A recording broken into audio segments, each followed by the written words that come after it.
You've been climbing for a long time. You remember the first few rungs, the small wins. Getting that first paycheck, graduating, buying that one thing you always wanted. Each time you told yourself the same thing, just a few more steps and I'll be there. I'll finally be happy. But look down, the rungs you just stepped on are dissolving into mist. Look up, the clouds are moving higher, exactly at the same speed you are climbing.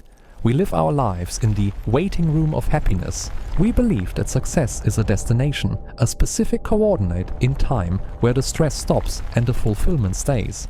But biology has a dark secret. That coordinate doesn't exist. You aren't failing at the game of life. You're playing a game that was designed to never end. In 1971, psychologists Brickman and Campbell coined a term that explains why your big wins feel so small after a week: the hedonic treadmill.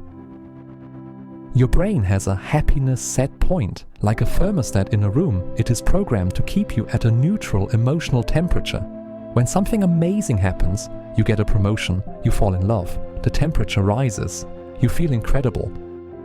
But your brain is a survival machine, not a pleasure machine.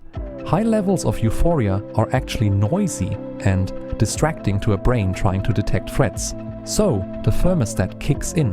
It pulls you back down to your baseline.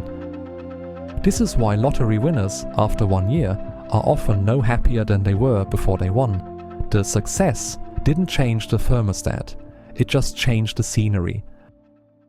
To understand why we keep climbing despite the disappearing rungs, we have to look at dopamine. Most people think dopamine is the reward you get when you win. It isn't. Dopamine is the chemical of anticipation. It is the chase molecule. In studies on monkeys, dopamine levels spike when the monkey sees the signal that a reward is coming, not when they actually eat the fruit. Once the fruit is in their mouth, the dopamine drops. The system is designed to reward the pursuit, not the possession. This is the biological lie.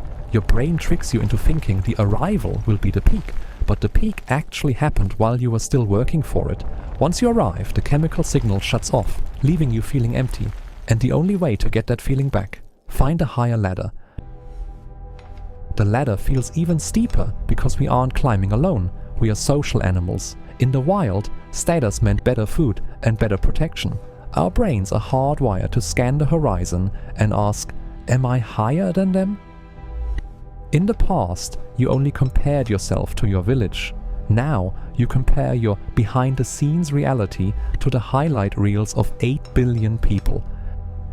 This creates a moving finish line. Even if you achieve your dream salary, it feels like a failure the moment you see someone younger or happier doing better. The ambition system uses your social ego to ensure you never sit down. Because if you sit down, you're no longer winning. If the finish line is a lie, does that mean effort is pointless? No. It means we have to change the objective of the game. The trap is believing that the clouds hold the answer. We treat our lives like a movie that hasn't started yet, waiting for the success scene to begin.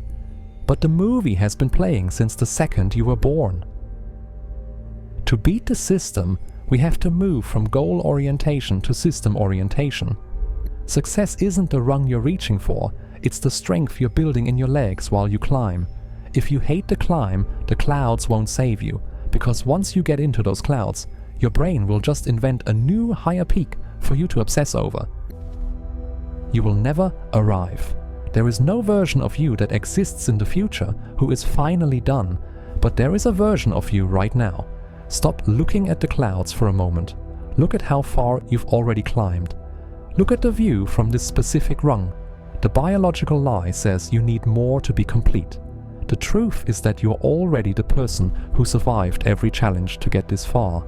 The ladder isn't there to be finished. It's just there to give you a place to stand.